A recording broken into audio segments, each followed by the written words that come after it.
Hello everyone. तो आज के वीडियो में हम लोगों को पढ़ना है कि जब किसी यूनिफॉर्म इलेक्ट्रिक फील्ड में किसी इलेक्ट्रिक डाइपोल को उसके सेंटर के अबाउट रोटेट कराया जाए किसी एंगल के थ्रू, तो एजेंट के द्वारा कितना वर्क डन करना पड़ेगा। ठीक है, क्या करना पड़ेगा? इलेक्ट्रिक डाइपोल को उसके सेंटर के अबाउट रोटेट कराने के दौरान एजेंट को कितना वर्क डन करना पड़ेगा, ये आज हम लोगों को कैलकुलेट करना है। लेकिन उसके पहले हम लोग क्या करेंगे, लास्ट वीडियो में जो पढ़ाया गया था कि जब किसी यूनिफॉर्म इलेक्ट्रिक फील्ड में किसी इलेक्ट्रिक डाइपोल को जब रखेंगे हम लोग, तो उस इलेक्ट्रिक डाइपोल का इलेक्ट्रिक पोटेंशियल एनर्जी कितना के बराबर होगा, यही पढ़े थे ना हम लोग। तो जब ये पढ़े थे इलेक्ट्रिक पोटेंशियल एनर्जी का कैलकुलेशन हम लोग किए थे और वहां स्पेशल कंडीशन पढ़े थे। इसमें कुछ इंपॉर्टेंट पॉइंट्स हैं, उसी इंपॉर्टेंट पॉइंट्स को अभी मैं यहां आप लोगों को बताने जा रहा हूं। यहां पर फर्स्ट है, if an electric dipole is placed in a uniform electric field such that P vector and E vector are in the same direction. मतलब यहां यूनिफॉर्म इलेक्ट्रिक फील्ड में इलेक्ट्रिक डाइपोल को ऐसे रखा जाए कि पी वेक्टर ई वेक्टर दोनों जो है सेम डायरेक्शन में हो, तो क्या होगा? देखिए, यूनिफॉर्म इलेक्ट्रिक फील्ड में इलेक्ट्रिक डाइपोल को किसी भी तरह से रखेंगे, तो यूनिफॉर्म इलेक्ट्रिक फील्ड में किसी भी तरह से इलेक्ट्रिक डाइपोल को रखा जाए तो उस पर रिजल्टेंट इलेक्ट्रिक फोर्स का वैल्यू 0 के बराबर होता है। ये आप लोगों को मैं बहुत पहले पढ़ा चुका हूं, आप लोग जानते हैं। ठीक है, और जिस समय ये पढ़ाया गया था कि यूनिफॉर्म इलेक्ट्रिक फील्ड में इलेक्ट्रिक डाइपोल को जब रखेंगे तो क्या होगा, रिजल्टेंट इलेक्ट्रिक फोर्स का वैल्यू 0 के बराबर होगा। उसी समय यह भी बताया गया था कि अगर यूनिफॉर्म इलेक्ट्रिक फील्ड में इलेक्ट्रिक डाइपोल को ऐसे रखा जाए कि पी वेक्टर ई वेक्टर दोनों सेम डायरेक्शन में हो, पी वेक्टर ई वेक्टर दोनों सेम डायरेक्शन में हो, तो ऐसे कंडीशन में इलेक्ट्रिक डाइपोल पर लगने वाला रिजल्टेंट टॉर्क का वैल्यू भी 0 के बराबर होता है। रिजल्टेंट फोर्स भी 0 और रिजल्टेंट टॉर्क भी क्या होगा? 0 होगा। रिजल्टेंट फोर्स भी 0 और रिजल्टेंट टॉर्क भी 0 होगा। अब क्या होगा, आप लोग लास्ट वीडियो में पढ़े हैं, स्पेशल केसेस में पढ़े हैं कि अगर पी वेक्टर और ई वेक्टर दोनों का डायरेक्शन सेम हो तो इलेक्ट्रिक डाइपोल का इलेक्ट्रिक पोटेंशियल एनर्जी का जो वैल्यू होता है क्या होगा? मिनिमम होगा। और ये मिनिमम वैल्यू कितना के बराबर होगा? -P इंटू ई के बराबर होगा। ठीक है, ये आप लोग तीनों बार पढ़ चुके हैं। अब यहां ध्यान दीजिए, किसी भी बॉडी पर रिजल्टेंट इलेक्ट्रिक फोर्स का वैल्यू अगर 0 हो, रिजल्टेंट टॉर्क का वैल्यू अगर 0 हो, तो बॉडी को क्या कहते हैं? इक्विलिब्रियम में कहते हैं। कहेंगे कि बॉडी इक्विलिब्रियम में। अगर केवल रिजल्टेंट फोर्स 0 हो तो बॉडी को कहेंगे ट्रांसलेशनल इक्विलिब्रियम में। केवल रिजल्टेंट टॉर्क 0 हो तो बॉडी को कहेंगे रोटेशनल इक्विलिब्रियम में। और रिजल्टेंट फोर्स और रिजल्टेंट टॉर्क अगर दोनों 0 हो, ऐसे कंडीशन में केवल हम लोग कहेंगे कि बॉडी इक्विलिब्रियम में है। और अगर कोई बॉडी इक्विलिब्रियम में हो, मतलब ये दोनों कंडीशन हो और इसके बाद पोटेंशियल एनर्जी मिनिमम हो जाए, तो ऐसे कंडीशन में बॉडी को कहते हैं स्टेबल इक्विलिब्रियम में। तो इलेक्ट्रिक डाइपोल को जब यूनिफॉर्म इलेक्ट्रिक फील्ड में ऐसे रखेंगे तो उसका P vector E vector equal direction में हो, तो रिजल्टेंट फोर्स 0, रिजल्टेंट टॉर्क 0 और यू मिनिमम। इस कंडीशन में इलेक्ट्रिक डाइपोल को कहेंगे क्या? स्टेबल इक्विलिब्रियम में है। इलेक्ट्रिक डाइपोल क्या होगा?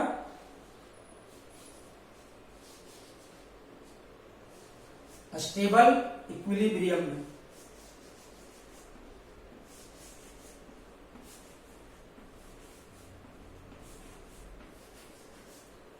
स्टेबल इक्विलिब्रियम में होगा।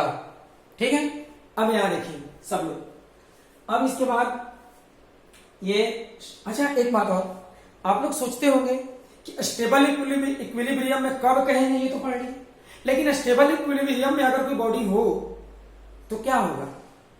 मतलब फिजिकली हम लोग कैसे समझेंगे कि कोई बॉडी जैसे इलेक्ट्रिक डाइपोल अगर स्टेबल इक्विलिब्रियम में है, तो ऐसे कंडीशन में क्या होगा? देखिए, यूनिफॉर्म मतलब इलेक्ट्रिक फील्ड में इलेक्ट्रिक डाइपोल ऐसे हो कि इलेक्ट्रिक डाइपोल का पी वेक्टर और इलेक्ट्रिक फील्ड, इलेक्ट्रिक डाइपोल का पी वेक्टर और इलेक्ट्रिक फील्ड दोनों क्या हो, इक्वल डायरेक्शन में हो, दोनों सेम डायरेक्शन में। पी वेक्टर ई वेक्टर अगर इक्वल डायरेक्शन में हो, सेम डायरेक्शन में हो, तो ये क्या हो गया, स्टेबल इक्विलिब्रियम में। स्टेबल इक्विलिब्रियम का मतलब हुआ कि बॉडी जब स्टेबल इक्विलिब्रियम में रहे तो स्टेबल इक्विलिब्रियम के स्टेट से बॉडी को अगर थोड़ा बहुत इधर उधर हम लोग घुमाएंगे तो बॉडी पुनः अपने पहले वाले कंडीशन में, मतलब स्टेबल इक्विलिब्रियम में आ जाएगा या आने की कोशिश करेगा। क्लियर हो गया। अब देखिए यहां electric dipole uniform electric field में इस तरह से हो कि P vector E vector opposite direction में हो जाए। कैसे हो जाए, P vector E vector opposite direction में हो जाए। तो अगर ऐसा हो गया तो ऐसे कंडीशन में क्या होगा, फिर यहां यूनिफॉर्म इलेक्ट्रिक फील्ड है ना, तो यूनिफॉर्म इलेक्ट्रिक फील्ड में इलेक्ट्रिक डाइपोल को किसी भी तरह से रखिएगा, रिजल्टेंट फोर्स का वैल्यू इलेक्ट्रिक डाइपोल पर क्या होगा, जीरो। ये कौन कंडीशन है, ट्रांसलेशनल इक्विलिब्रियम का। अगर P vector E vector opposite direction में हुआ तो देखिए P vector E vector equal direction में हो तो भी रिजल्टेंट टर्म का वैल्यू जीरो होता है, और अगर पी वेक्टर ई वेक्टर दोनों अपोजिट में हुआ तो भी इलेक्ट्रिक डाइपोल पर उसके सेंटर के अबाउट रिजल्टेंट टर्म का वैल्यू क्या होगा, जीरो के बराबर होगा। मतलब यहां इक्विलिब्रियम के कंडीशन में कौन, इलेक्ट्रिक डाइपोल, और उसके बाद क्या होगा, P vector E vector opposite direction में हो तो U इक्वल टू होता है Q मैक्सिमम, लास्ट वीडियो में आप लोग पढ़े हैं, और ये होता है प्लस PE। तो देखिए अगर बॉडी इक्विलिब्रियम में हो और इलेक्ट्रिक पोटेंशियल एनर्जी मिनिमम हो तो उसको कहते हैं स्टेबल इक्विलिब्रियम, और अगर बॉडी इक्विलिब्रियम में हो, इक्विलिब्रियम का कंडीशन है और पोटेंशियल एनर्जी मैक्सिमम, तो ऐसे कंडीशन में बॉडी को कहते हैं, मतलब इलेक्ट्रिक डाइपोल को कहेंगे अनस्टेबल इक्विलिब्रियम में, अनस्टेबल इक्विलिब्रियम में।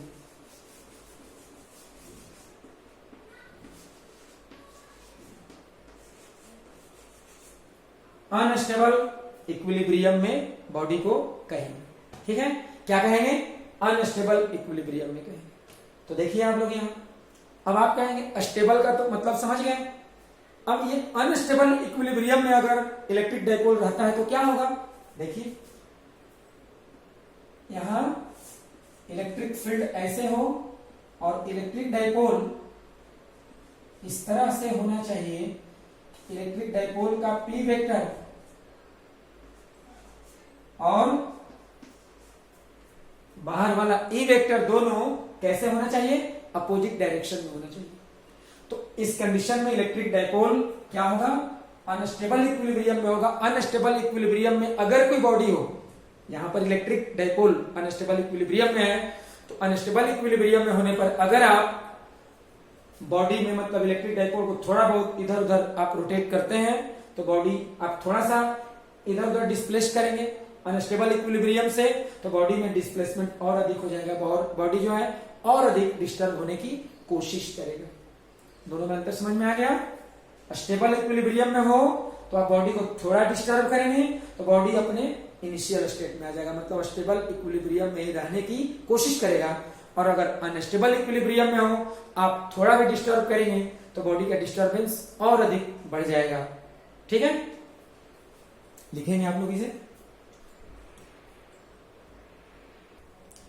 तो अब हम लोग को पढ़ना है कि अगर किसी यूनिफॉर्म इलेक्ट्रिक फील्ड में कोई इलेक्ट्रिक डाइपोल रखा हो और इलेक्ट्रिक डाइपोल को उसके सेंटर के अबाउट रोटेट किया जाए, घुमाया जाए, तो जब रोटेट करेंगे तो इलेक्ट्रिक डाइपोल को रोटेट करने के दौरान किसी एजेंट के द्वारा कितना वर्क डन करना पड़ेगा।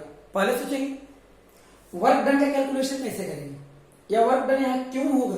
तो देखिए आप लोग अभी लास्ट वीडियो में पढ़े हैं कि अगर किसी यूनिफॉर्म इलेक्ट्रिक फील्ड में किसी इलेक्ट्रिक डाइपोल को ऐसे रख दें कि पी वेक्टर और ई वेक्टर दोनों का डायरेक्शन, दोनों के बीच का एंगल थीटा हो, electric dipole moment P vector और external electric field E vector के बीच का एंगल क्या हो, थीटा हो, तो इलेक्ट्रिक डाइपोल का इलेक्ट्रिक पोटेंशियल एनर्जी का फॉर्मूला होता है minus P into E into cos theta. Theta P vector और ई वेक्टर के बीच का एंगल है। तो देखिए जब इलेक्ट्रिक डाइपोल को आप रोटेट करेंगे तो पी वेक्टर और ई वेक्टर दोनों के बीच का एंगल तो चेंज होगा ना, और जब एंगल चेंज होगा तो पोटेंशियल एनर्जी चेंज होगा, और पोटेंशियल एनर्जी चेंज होगा तो पोटेंशियल एनर्जी को चेंज करने में एजेंट के द्वारा वर्क डन होगा जो रोटेट करा रहा है, और एजेंट के द्वारा किया गया work done change in electric potential energy के बराबर होता है। ये मैं आप लोगों को पढ़ा चुका हूं। क्लियर हो गया? तो हम लोगों को क्या करना है, यहाँ चेंज इन रोटेशन के दौरान पहले फाइंड करेंगे इलेक्ट्रिक डाइपोल का change in electric potential energy, और यही change in electric potential energy agent के द्वारा किए गए वर्क डन के बराबर होगा। ठीक है? और इस डायग्राम में एक बात ध्यान दीजिए आप लोग, ये यूनिफॉर्म इलेक्ट्रिक फील्ड है, और यूनिफॉर्म इलेक्ट्रिक फील्ड में इलेक्ट्रिक डाइपोल जो है इस तरह से स्थित है कि इनिशियली इलेक्ट्रिक फील्ड और इलेक्ट्रिक डाइपोल का इलेक्ट्रिक डाइपोल मोमेंट दोनों के बीच का एंगल है theta 1, finally electric dipole moment और इलेक्ट्रिक फील्ड के बीच का एंगल है थीटा 2। ठीक है? मतलब यहाँ पी वेक्टर और ई वेक्टर के बीच का एंगल चेंज हो रहा है। तो देखेंगे यहां से हम लोग कैसे हम लोग यहाँ इलेक्ट्रिक डाइपोल को जब इस कंडीशन से, इस कंडीशन मतलब इनिशियली डाइपोल इस तरह से स्थित है कि पी वेक्टर ई वेक्टर के बीच का एंगल थीटा 1 है। अब यहां से रोटेशन कराना है, देखिए ऐसे, और इस तरह से रोटेट करा दिए कि फाइनली ई वेक्टर और पी वेक्टर के बीच का एंगल कितना हो गया, थीटा 2। तो बताना है एजेंट के द्वारा वर्क डन कितना के बराबर हो गया, ओ है डाइपोल का सेंटर, तो यहां लिखना होगा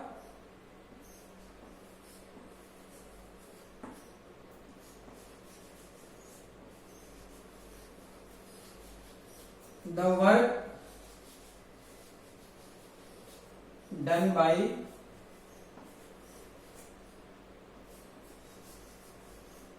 the agent, the work done by the agent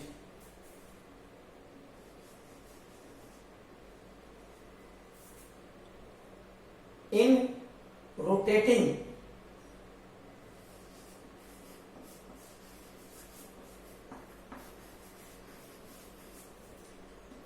the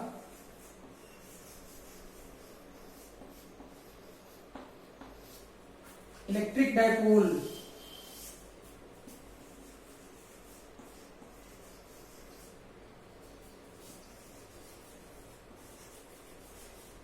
about its center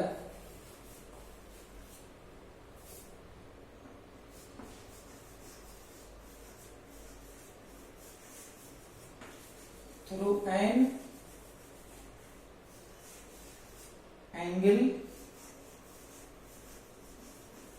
from theta equal to theta 1 to theta equal to theta 2, from theta equal to theta 1 to theta equal to theta 2 angle से rotate करना है electric dipole के ये agent के द्वारा किया गया work done equal to क्या होगा, change in electric potential energy of the electric dipole, क्योंकि जब घुमाएंगे तो एंगल चेंज करेगा, एंगल चेंज करेगा तो इलेक्ट्रिक पोटेंशियल एनर्जी चेंज करेगा, और यही एजेंट के द्वारा किए गए वर्क डन के इक्वल होगा। अब यहां लिखना होगा हम लोगों को वर्क डन चेंज बराबर क्या होता है, final value minus initial value. और अब इसके बाद ध्यान दीजिए आप लोग, अगर ये आप लोग लिख लिए हो, लिख लीजिए पहले, तो मैं आगे बढ़ूं। अब इसे मैं मिटा रहा हूं, आप लोग हेडिंग है ये तो आप लोग जानते ही है, हेडिंग किसके बारे में दिया गया है, जब इलेक्ट्रिक डाइपोल को उसके सेंटर के अबाउट किसी एंगल से रोटेट किया जा रहा है तब एजेंट के द्वारा किया गया वर्क डन हम लोगों को कैलकुलेट करना है। तो यहां देखिए WA final electric potential energy कब, जब P वेक्टर और E वेक्टर के बीच का एंगल हो थीटा 2, तो ये हो जाएगा माइनस पीई कॉस थीटा, यहाँ थीटा 2 होगा क्योंकि electric potential energy electric dipole का होता है पीई कॉस थीटा। तो यहाँ माइनस पीई कॉस थीटा, तो minus P E into cos theta 2 final हो गया, minus initial minus P E cos theta 1 W A equal to minus P into E cos theta 2 plus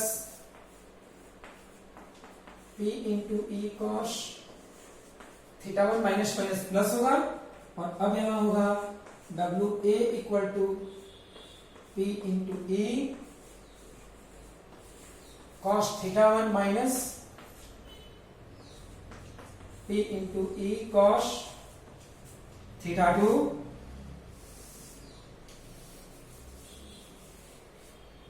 और फिर यहां W A equal to P into E cos theta 1 minus cos theta 2।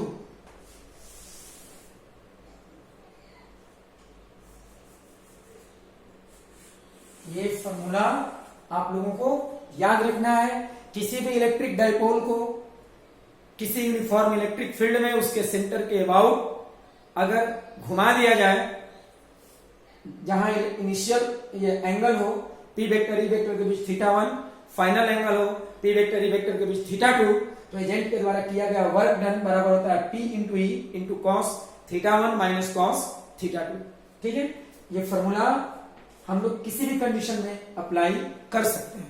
अब देखिए, अगर एक special condition, और क्या special condition है कि initially electric dipole stable equilibrium में हो। अभी थोड़ी देर पहले मैं आप लोगों को बता चुका हूं, इलेक्ट्रिक डाइपोल इनिशियली कैसे हो, स्टेबल इक्विलिब्रियम में। स्टेबल इक्विलिब्रियम में इलेक्ट्रिक डाइपोल कब होता है, जब पी वेक्टर और ई वेक्टर दोनों का डायरेक्शन इक्वल होता है। इलेक्ट्रिक फील्ड में इलेक्ट्रिक डाइपोल इस तरह से रहे कि पी वेक्टर और ई वेक्टर दोनों का डायरेक्शन इक्वल हो, सेम हो, तो ऐसे कंडीशन में इलेक्ट्रिक डाइपोल को क्या कहेंगे, स्टेबल इक्विलिब्रियम कहेंगे। और स्टेबल इक्विलिब्रियम में अगर इनिशियली हो इलेक्ट्रिक डाइपोल, यहां कंडीशन मान लें कि इनिशियली डाइपोल ऐसे हो, देखिए इस तरह से, ये plus Q minus Q, dipole moment का डायरेक्शन माइनस क्यू से प्लस क्यू की ओर ऐसे हो जाए। और अब यहां से क्या किया जाए, डाइपोल को घुमाया जाए ऐसे, कितना पहले इस तरह से initially P vector E vector stem, तो थीटा 1 बराबर 0 डिग्री, और अब यहां से थीटा एंगल से घुमा दिया जाए ऐसे, कितना एंगल से, थीटा एंगल से घुमा दिया जाए, मतलब finally P vector E vector के बीच का एंगल क्या हो जाए, थीटा हो जाए, तब कहा जाए कि वर्क डन का कैलकुलेशन करिए। तो देखिए आप लोग,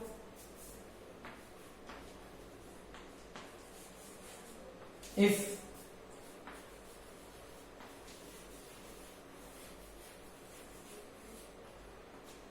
the electric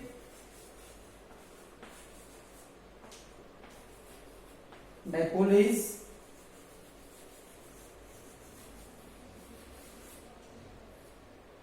initially in stable equilibrium and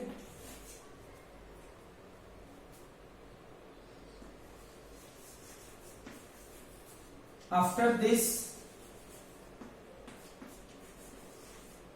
the dipole is rotated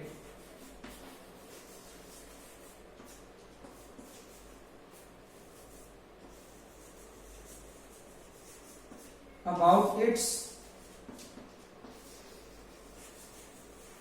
center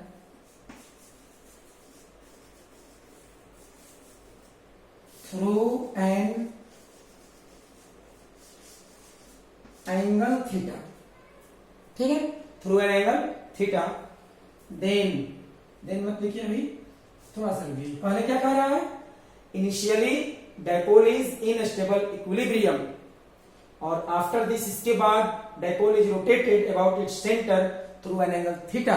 तो इनिशियली जब स्टेबल इक्विलिब्रियम में हो, that is theta 1 initial angle between P vector and D vector 0 degree, stable equilibrium में है इसलिए। और इसके बाद थीटा एंगल से घुमा दिया गया, मतलब अब जो है पी वेक्टर और ई वेक्टर के बीच का एंगल थीटा 2 जो है वो कितना हो गया, थीटा हो गया। देन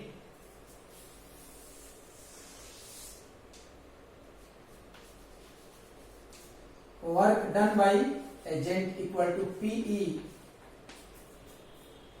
इंटू कॉस थीटा 1, यही है ना। कॉस थीटा 1 की जगह पर क्या लिख देंगे, 0 डिग्री से फॉर्मूला लिख दीजिए पहले, cos theta 1 minus cos theta 2, और W A equal to P into E cos 0 degree minus cos theta, W A P into E 1 minus cos theta. देखिए W A equal to P into E 1 minus cos theta. अब सोचना है कि जब electric dipole को किसी uniform electric field में रखा गया हो और उसे थीटा एंगल से सेंटर के अबाउट रोटेट कराया जाए, तो वर्क डन का कैलकुलेशन करने के लिए दो फार्मूला हो गया, एक हो गया ये और एक हो गया ये। कब कब अप्लाई करेंगे, अगर इनिशियल एंगल दिया हो पी वेक्टर ई वेक्टर के बीच, फाइनल एंगल दिया हो पी वेक्टर ई वेक्टर के बीच, तो ये हम लोग फॉर्मूला अप्लाई करेंगे। और अगर ये दिया हुआ हो कि इनिशियली डाइपोल स्टेबल इक्विलिब्रियम में है और इसके बाद उसे सेंटर के अबाउट थीटा एंगल से किसी एंगल से रोटेट करा दिया गया और वर्क डन का कैलकुलेशन करिए एजेंट के द्वारा, तो हम लोग इस फॉर्मूला का यूज करेंगे, W A equal to P into E into 1 minus cos theta. तो आज इतना ही रहने देते हैं, चलिए।